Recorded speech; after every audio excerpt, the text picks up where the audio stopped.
¿Cuánto tenéis, Antonio? ¿Cuánto hay, Antonio? ¿Cuánto tenéis?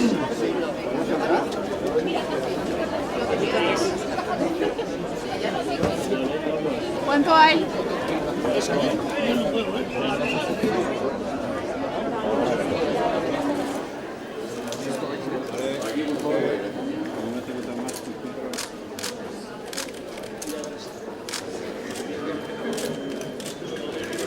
Y aquí donde vas, la cantidad es la que... La demanda nuestra. Antonio, Antonio, te llama para la foto de vente también delante para... Ahora me quitan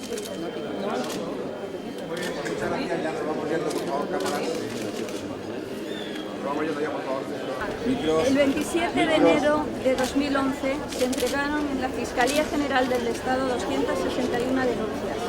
Esa fue la primera entrega de otras que siguieron hasta alcanzar más de las 1.400. No me aparece. Hoy, 27 de enero de 2012, un año después, volvemos a encontrarnos aquí. Durante este año, una gran parte de esas denuncias han sido archivadas y cientos de familias han visto mermada su esperanza en la justicia. Una justicia que tendría que protegernos. Sin embargo, los afectados por el robo de bebés en España no sentimos esa protección. Las instituciones siguen permitiendo que se produzca el archivo masivo de nuestras denuncias, en muchos de los casos sin una investigación exhaustiva, y donde las únicas pruebas que se barajan son las que los propios afectados aportan al convertirse ellos mismos en detectives de su búsqueda. Los afectados no tendríamos que ser los que investiguemos, nosotros somos las víctimas. Las familias que buscan a su niño, el niño que busca su familia y su identidad. Sabemos que nadie nos devolverá el tiempo ni la parte del alma que hemos perdido. Nadie puede compensar a unos padres que no han visto crecer a su hijo, ni a los que no hemos podido compartir la vida con un hermano, ni a los que han basado su existencia en una falsa identidad, en una mentira. Pero por lo menos nos debería quedar el consuelo de saber la verdad. La verdad es el único camino que debería seguir la justicia para buscar a nuestros niños, y así ellos también pudieran conocer su realidad.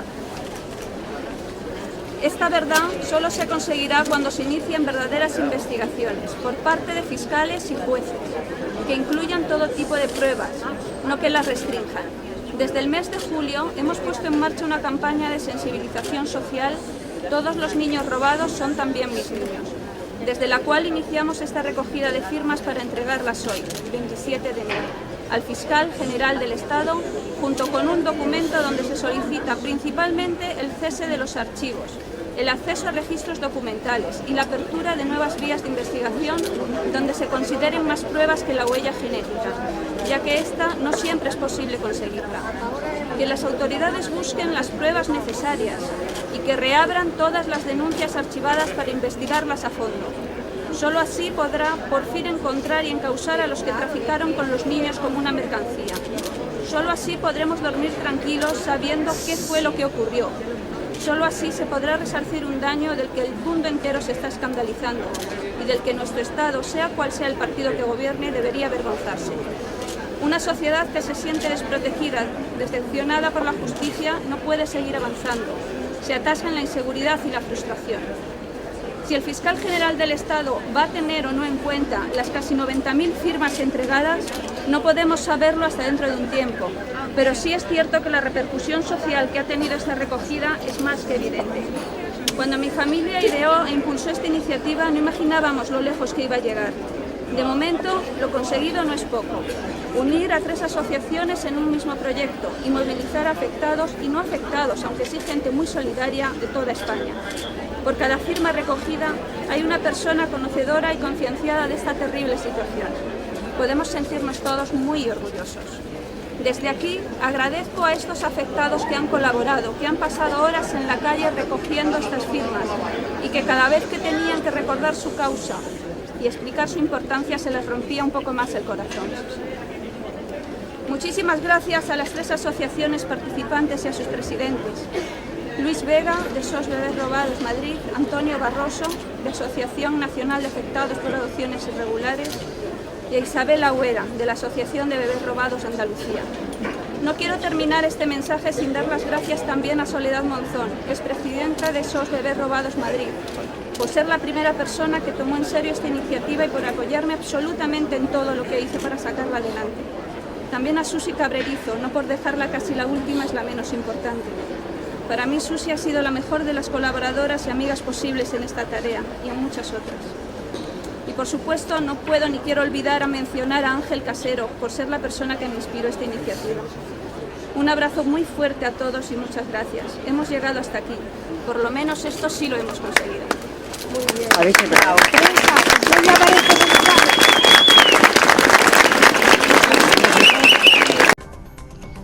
Y esta mañana se han manifestado en varias ciudades los afectados por la supuesta trama de bebés robados entre los años 40 y 90. Piden una investigación exhaustiva de cada denuncia y se quejan de que la Fiscalía haya archivado cerca de 300 de los casi 1000 casos presentados. En algunas ocasiones dicen sin haberles tomado declaración. Han salido a la calle en Madrid, Valencia, Alicante, Málaga y Granada. En enero presentarán las firmas recogidas ante la Fiscalía General del Estado. Aseguran que seguirán luchando hasta conocer la verdad. Nadie se olvide de sus niños porque son los de todos. Carmen incluso guarda la única foto que tiene de él, de Rafael. Se la hicieron en el mismo hospital el día que nació, el 8 de diciembre de 1979. Se lo llevaron. Ese niño aparentemente sano murió a los 3 días, pero cuando exhumaron su cadáver... La caja estaba vacía, había un puñado de arena. Ayer, ella y sus hijas denunciaron su robo. A Marina le cuesta contener el llanto al recordar a Laura. No puedo. La hija que le robaron. Su denuncia ha sido archivada, pero pide justicia. Lo mismo que Carmen. Que no solo investiguen las tramas de robar dinero en ayuntamientos, que creo que esto es un genocidio, no sé cómo definirlo. Ella busca a su gemela. Mi hermana se llama Susana, me da igual el nombre que tenga, pero ella es mi hermana y la necesito. O Trini y Ana, desesperadas por encontrar al hermano y al tío que no han conocido. Parece que no quieren investigar nada y lo que no queremos es que se sigan archivando porque es un robo que ha habido durante 50 años. Y es lo que piden, que nadie se olvide de ellos.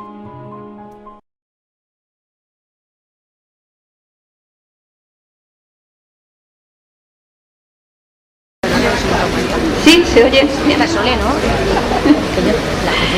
Sí. Todos los niños robados son también mis niños. Este debería ser el lema de todos los españoles, aunque nunca les hubieran robado un hijo, aunque nunca se hubieran quedado con los brazos vacíos esperando, aunque nunca les hubieran apartado de sus orígenes. Durante décadas y hasta etapas relativamente recientes, España ha vivido el robo sistemático de bebés nacidos en clínicas y maternidades. Creemos que hubo motivos ideológicos y económicos que llevaron a cierta escoria a cometer esta crueldad.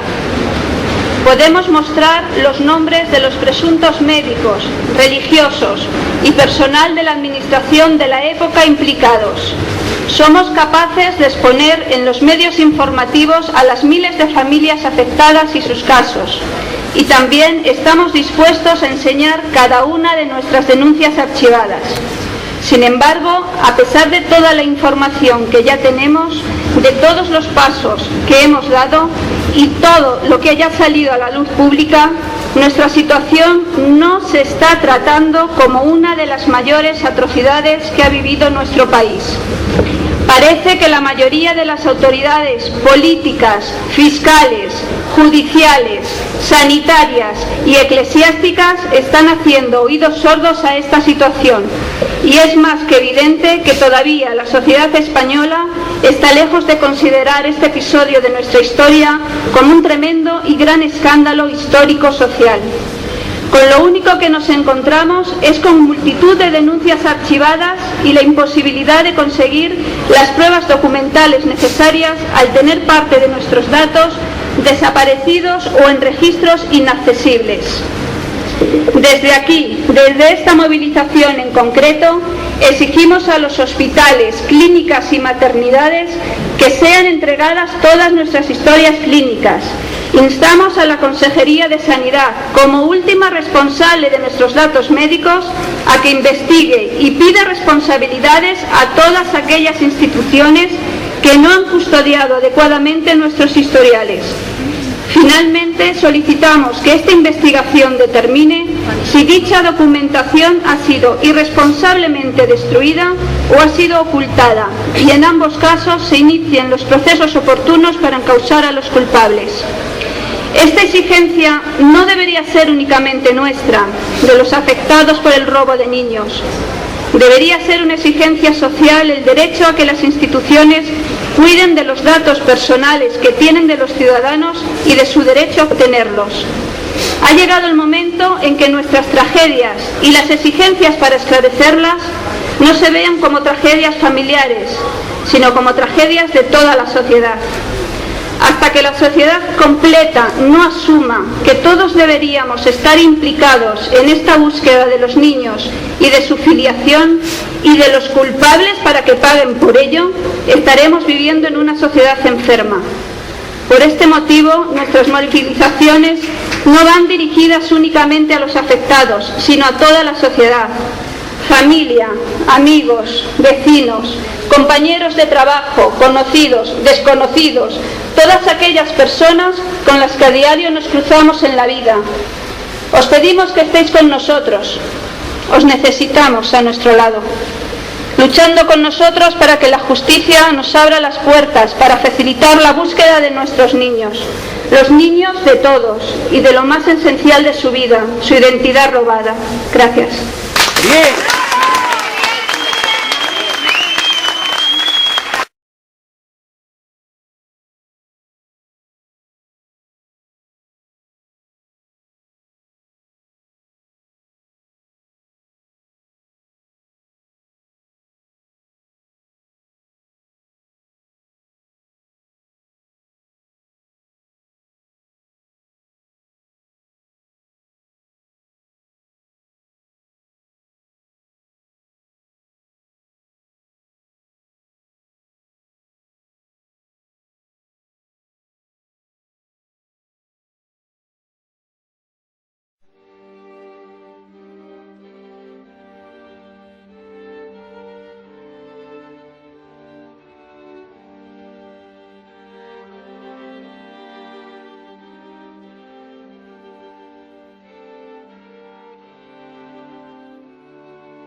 Me llamo Soledad Luque y pertenezco a una familia numerosa de 10 hermanos.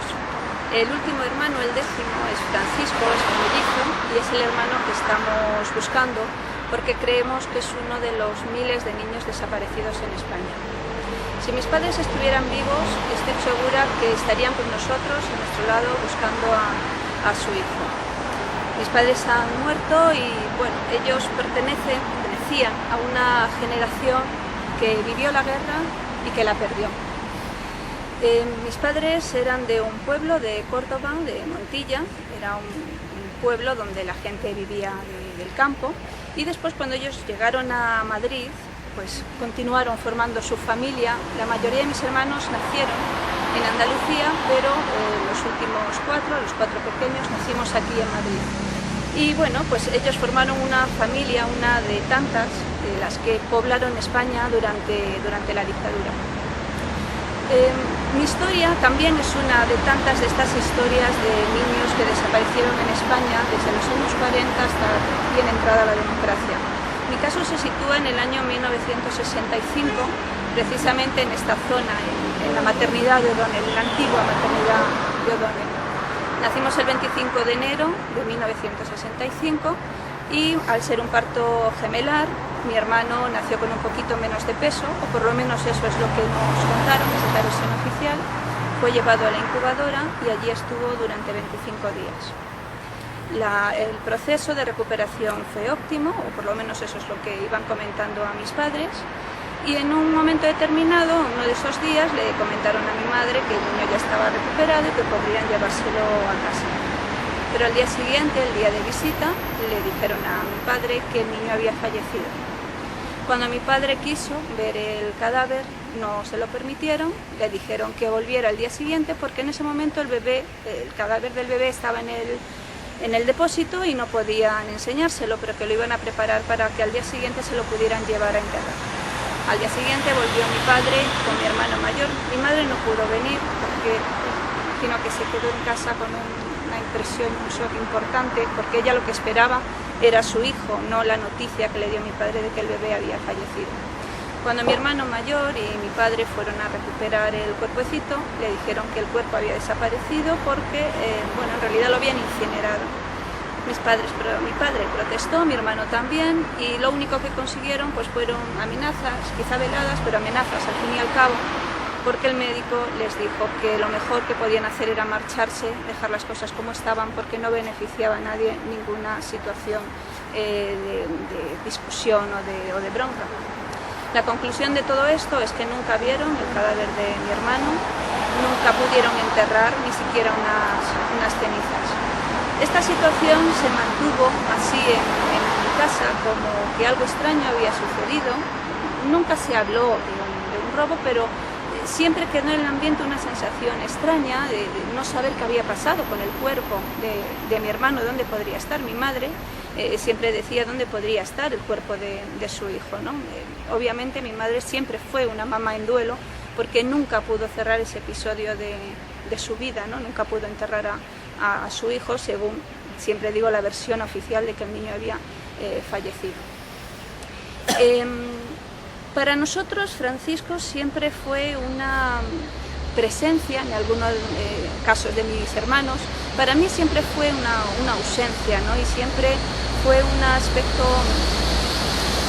curioso en mi vida y tierno, porque para mí siempre que me preguntaban cuántos hermanos éramos, por ejemplo, yo siempre decía pues somos 9 y Francisco que murió al nacer. Yo decía que murió al nacer, ¿no? O que murió por falta de peso. Era la versión que tenía como niña, que era, y las conversaciones que oía pues se traducían en eso, ¿no? En que el bebé había muerto por falta de peso pocos días después de nacer.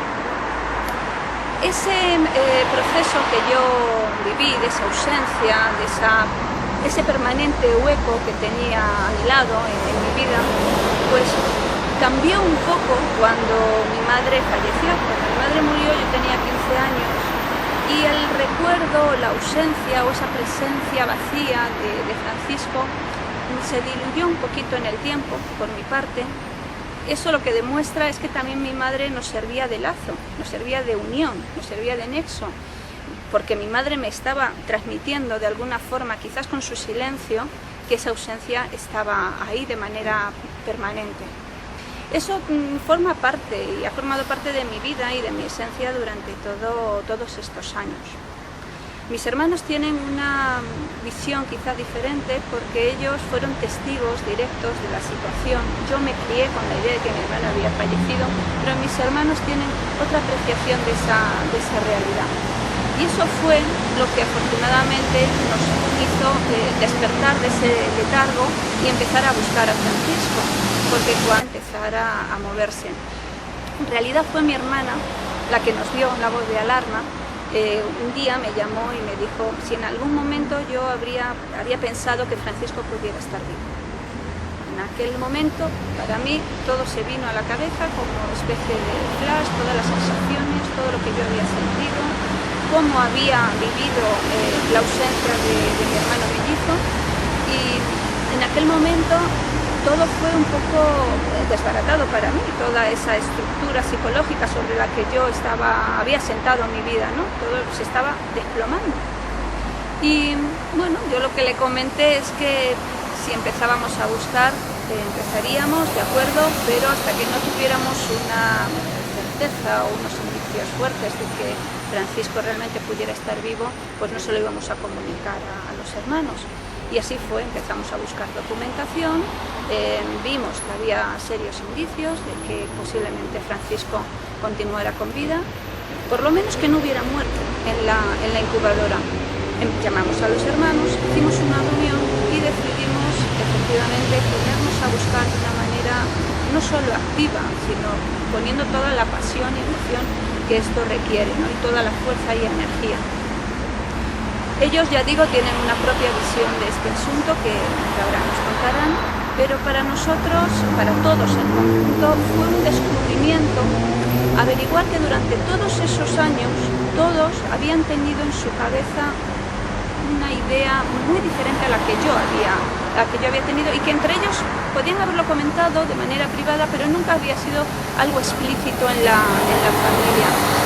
Cuando nosotros buscamos documentación, y ya digo que vimos esos indicios extraños de que bueno, el bebé posiblemente no hubiera muerto en la incubadora, pusimos una denuncia en la Fiscalía Provincial de Madrid. Esta denuncia fue archivada por ausencia de indicio de delito, como tantas otras denuncias. Lo interesante de todo esto es que en ese proceso de búsqueda de documentación, de poner la denuncia, de que fuera archivada, nos encontramos con muchísima gente que también estaba sufriendo lo mismo y que estaba haciendo también el mismo proceso de búsqueda. Decidimos organizarnos y decidimos montar una asociación. Anteriormente a esta asociación nosotros ya habíamos organizado una campaña de sensibilización social que se llamaba Todos los niños robados son también mis niños. Una campaña donde lo que queríamos era concienciar precisamente a la gente de que las víctimas podemos ser nosotros, a los que nos robaron los niños. Los propios niños son las víctimas también principales, pero toda la sociedad es afectado. Toda la sociedad sufrió este tipo de robos y de desapariciones forzadas. Por tanto, esa campaña nos hizo también conocer muchos otros casos, y el 15 de enero del 2012 constituimos nuestra asociación con el mismo nombre que tenía la campaña Todos los niños robados son también mis niños, y a partir de ahí, bueno, hemos hecho muchísimas movilizaciones, hemos también ayudado a gente que necesitaba información, que necesitaba un acompañamiento para poder organizar su búsqueda. Nuestra asociación es diferente a otras porque no llevamos casos, el caso que llevamos es el nuestro, pero por supuesto tenemos las puertas abiertas a todo aquel que quiera acompañarnos, y a la vez nosotros podemos ayudar en sus propias búsquedas y en toda esa movilización social que ahora mismo es tan necesaria para que la sociedad se conciencie, para que el gobierno se empiece a mover y empiece a buscar a los niños. Nosotros, en nuestro caso, fue el recuerdo de cada uno de nuestros hermanos lo que formó ese cuadro, ese panorama, ese recuerdo colectivo que nos ha hecho tener la fuerza y tener la certeza de que lo que estamos haciendo está bien hecho y que vamos a continuar hasta que mi hermano aparezca o hasta que podamos saber de alguna forma qué es lo que sucedió realmente.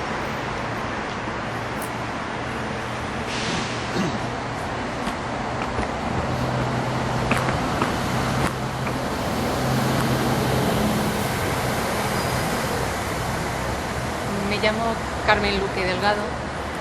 Tenía 6 años cuando nacieron mis hermanos pequeños, Soledad y Francisco. De aquella época tengo recuerdos como flashes, pero muy vivos. Recuerdo cuando fuimos a buscar a mi madre a la maternidad, cuando salió ella por la puerta con mi hermana Sol en brazos. Recuerdo los días de espera en casa, esperando a que saliera Francisco, lo que hablábamos con los vecinos, pues, que había nacido con poco peso, con problemas de oído, que estaba en la incubadora. Recuerdo cuando volvían mis padres de ver a mi hermano y nos contaban cómo iba la cosa, que iba mejorando. Recuerdo sobre todo cuando volvía mi padre por las tardes, porque iba a verle al hospital después de trabajar, y se sentaba con mi madre y comentaba cómo iba todo, que iba mejorando, que en unos días le teníamos en casa. Y recuerdo aquella tarde terrible cuando mi padre llegó a casa desencajado, y recuerdo muy nítidamente a mi madre desconcertada, desconsolada, diciendo, pero ¿cómo es posible si ya estaba bien? ¿cómo que no te han dejado ver el cuerpo? Pero ¿cómo es posible? Y recuerdo también al día siguiente, cuando volvieron del hospital, mi padre y mi hermano mayor, José, con las manos vacías y diciendo que el niño no está, que no podían verlo porque no está.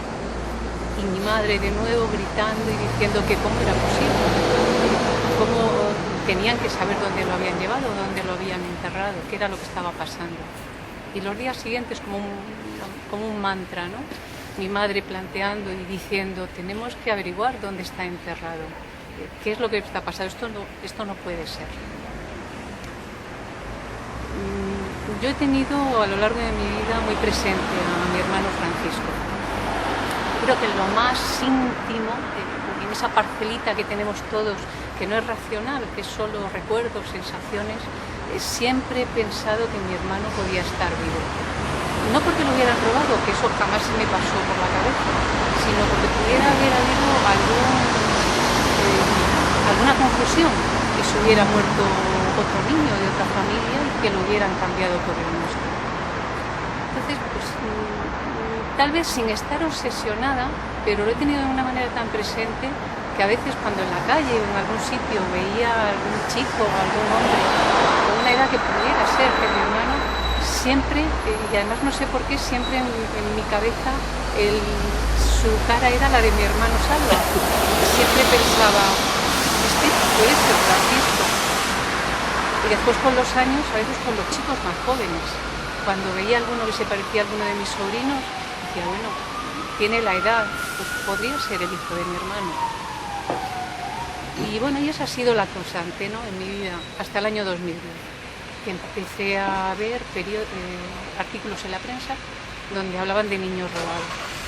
Entonces, fueron noticias que me impactaron, que me inquietaron, pero que no relacioné en un principio con mi hermano. Hasta que en octubre o noviembre de 2010 vi una noticia, un artículo en El País que puso patas arriba a mi vida, ¿no? Porque lo que leí fue un caso que podía ser intercambiable con el nuestro, era muy parecido. A la familia le dijeron que el niño había muerto de repente, que no le dieron el cuerpo, el hospital se hacía cargo de todo, a pesar de que tenían seguro de entierro, como teníamos también nosotros en nuestra familia. Pero sobre todo lo que más me sobresaltó fueron las declaraciones de la madre, que la madre también pensó durante toda su vida que su hijo podía estar vivo. Y cuando iba a los parques infantiles por la calle, miraba a los niños, los muchachos que pudieran tener la edad de su hijo, para ver si le encontraba algún parecido con alguno de sus otros hijos. Y bueno, en aquel momento todos esos recuerdos, aquellas sensaciones deslavazadas a lo largo de mi vida, encajaron. Y fue en ese momento cuando pensé no solo que podía estar vivo, sino que nos lo podían haber robado.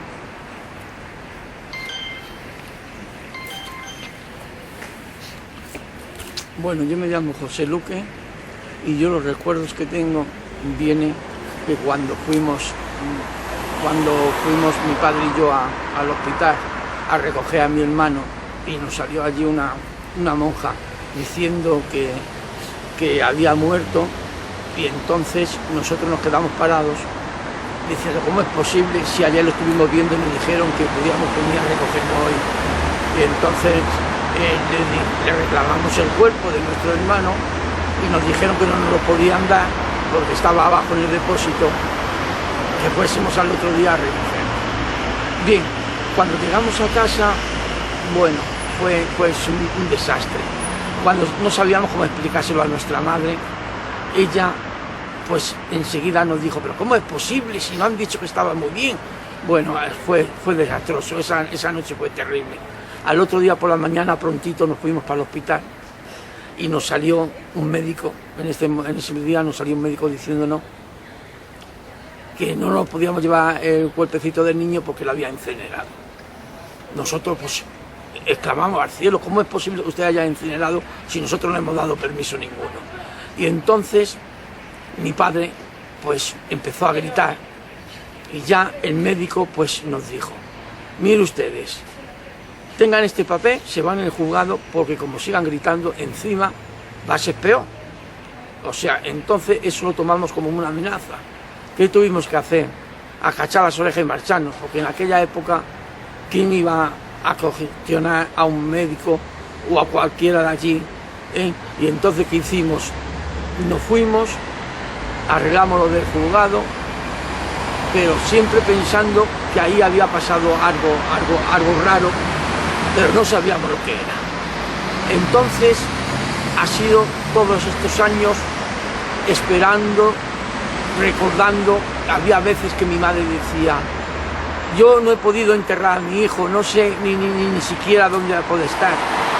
Bueno, y así hemos ido pasando hasta que ya de pronto, en el 2010, creo que fue en el 2010 o 2009, a finales de 2009, principio de 2010, empezó a oírse en las televisiones este jaleo. Yo en el momento que lo vi en la televisión, dije para mí, pues no puede ser que nuestro hermano haya sido también robado. Y yo tuve así unos días, hasta que un día me llamó mi hermana y me dijo, Pepe, tengo que decir una cosa, ¿estás viendo lo que han dicho en la televisión? Y yo inmediatamente le dije, ¿no será que también a Francisco no lo han robado? Y entonces desde ese día ya nos reunimos todos los hermanos, estuvimos indagando por todos sitios, hospitales, cementerios, y ahí no había nada que contradicciones, en todos sitios no era nada de lo que es la realidad. Y entonces, pues ¿qué hicimos? Presentamos una denuncia, la cual con el tiempo fue rechazada, y después pues que formamos una asociación, cada uno de los hermanos tenemos una parcelita, y para poder, a ver si podemos encontrar a Francisco, y hasta ahí cada uno podemos estar haciendo lo que podemos, no solamente por encontrar a nuestro hermano, sino por encontrar a los hijos y hermanos de las demás familias, y hasta ahí estamos. Soy Manuel Luque y bueno, yo tengo recuerdos simplemente de la conmoción que hubo en mi casa cuando dijeron lo de la muerte de mi hermano y tal, pero yo la verdad que no sospechaba en absoluto que había sido, vamos, robado ni nada. Vi que había esos problemas, esos lloros y tal, pero vamos, hasta ahí nada.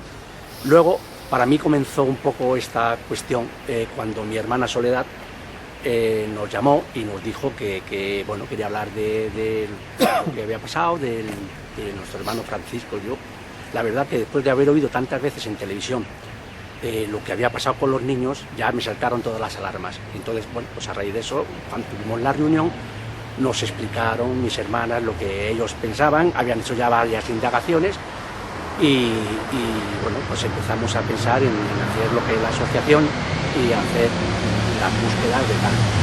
Yo en la asociación pues lo que hago es ayudar un poco de lo que hay que hacer, manifestaciones, concienciaciones y tal, un poco también en la seguridad de cuando hay manifestaciones y tal, pues para que no pase ningún problema.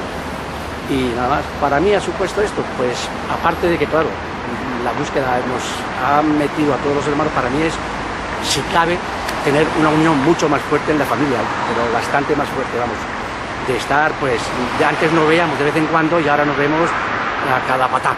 Y vamos, que para mí ha supuesto eso, un poco un revulsivo para estar mucho más unido, si cabe, a mis hermanos. Soy Juan Luque Delgado y yo realmente no tengo mucho recuerdo de aquellos días. Lo que sí recuerdo, como ha dicho mi hermano, es digamos el malestar, esa impotencia y esa pena de mi madre y de mi padre y de todos los que estábamos allí, de no saber qué había pasado con nuestro hermano. En sí estaba bien y de golpe por abajo te dicen que ha muerto, no te dejan verlo. Al otro día te dicen que lo han incinerado, porque eso te deja un poquitín, digamos, fuera de juego. Pero realmente pensar de que te lo habían robado, eso no, jamás podías pensarlo, ¿no? Yo, pues como mis hermanos, pues a partir del 2010 es cuando ya empiezas a pensar, cuando ves que salen otros casos muy similares, indagas un poco y ves que vas a la maternidad y te dicen que no hay notificación de que esta señora, mi madre en su caso, había tenido gemelos, ni había estado ahí, ni había tenido partos cuando éramos ya 7 hermanos más o 8 hermanos más. Fuimos a buscarle al cementerio, como nos dijeron dónde estaba enterrado, y allí no existía ni lápida ni nada. Nos dijeron que si estuviera allí tendría que estar bautizado. Yo me encargué precisamente de ir al obispado a pedir los certificados. Me dijeron que no existía mi hermano. Estuve en Alcalá de Henares, también me dijeron de que mi madre no había dado a luz nunca. O sea, ellos mismos se contradecían cuando ya éramos una familia numerosa. Y cuando pedimos los papeles al obispado del bautizo, de si había nacido, de qué forma había sido enterrado, lo único que existía era negativas por todas partes y como si él no hubiese estado nunca en la tierra, o sea, no había un rastro de... Entonces al final lo único que se consiguió fue unos papeles de que sí, que había sido un parto gemelar, pero hasta ahí no hay ninguna otra documentación y no sabemos nada más hasta ahora mismo. Lo único que hacemos los hermanos es pues, intentar buscar y tener esperanza pues, si algún día aparece. Yo soy Salva Luque y bueno, mis recuerdos sobre este caso, yo tenía 8 años cuando recuerdo la noticia cuando llegó mi padre a casa y se la comunicó a mi madre, el disgusto tan terrible que hubo.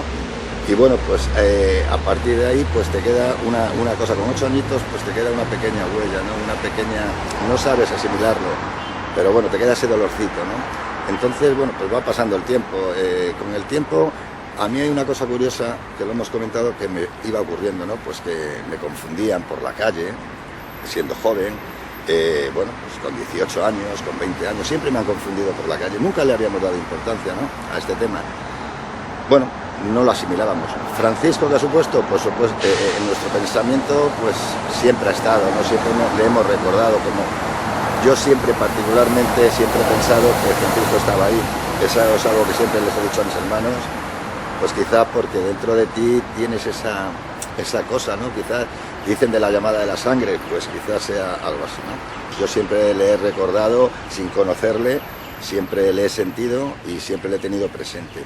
Como todos, lo que ocurre, que quizás, no sé, el sentirlo dentro, o sea, el vivir ese momento de ver a tu padre, cómo se lo comunica a tu madre, cómo ves que no hay ese cuerpo, que no aparece por ningún sitio. Entonces todo eso es una huella que te queda. Luego, según han ido pasando los años, bueno, pues esto, aunque le tienes en el recuerdo, pues no le das mayor importancia. Pues no le das mayor importancia hasta que de repente un día te suena el teléfono y tu hermana te dice, oye, mira, que digo que has visto la televisión, estás viendo estos programas y tal, y entonces tú te viene, como yo le contesté, ya era hora, vamos a mirar, ¿no? Porque siempre dentro de ti tenías ese pensamiento. A partir de ahí, pues se siguen sucediendo pues esas equivocaciones de la gente, el confundirte, lo hablamos, oye, que me está pasando esto, verificamos, bueno, pues que va quedando otra cosita. Entonces, bueno, pues a partir de la llamada ya, pues nos pusimos en movimiento porque estábamos seguros ya de que algo raro había pasado. Nunca pensando que fuera un niño robado, por supuesto, hasta que empezamos a ver pues, las noticias, los casos que estaban ocurriendo y demás, ¿no? Y a partir de ahí, pues nada, nos hemos puesto en movimiento. Como bien dice mi hermano Manuel, esto nos ha servido mucho pues para unirnos todavía mucho más, ¿no? Porque si antes estábamos unidos, nos veíamos de tarde en tarde, ahora nos vemos pues prácticamente todos los días, ¿no? Y es uno de los puntos buenos. Y a partir de ahí, pues es lo que realmente queremos ahora y estamos haciendo, pues intentar buscarle y encontrarle y tenemos la certeza de que le vamos a encontrar, tenemos la certeza de que está aquí, o sea, eso ya no hay duda sobre ello. Entonces, bueno, pues hasta ahí es lo que podemos hacer. Ese sentimiento lo hemos tenido todos, siempre, pero quizás en el silencio, poco lo hemos comentado, pero cuando ha llegado el momento es cuando a todos nos ha salido esa fuerza de decir, oye, vamos, que sabemos que está ahí, o sea, o tenemos la duda, o tenemos, pero sabemos que tiene que andar ahí. Hoy yo particularmente tengo la certeza de que mi hermano está ahí, y vamos a por él, y le vamos a encontrar, por supuesto que sí.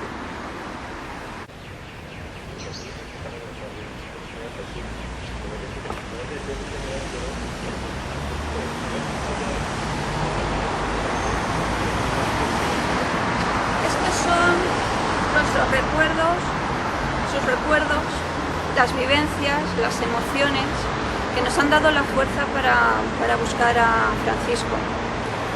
La otra parte es la parte de las evidencias, que es la parte documental, que efectivamente nos ha costado muchísimo conseguir, ya que, como decía uno de mis hermanos, Juan, tanto el hospital como el cementerio no nos han dado documentación necesaria para poder tener todos los datos suficientes y disponibles.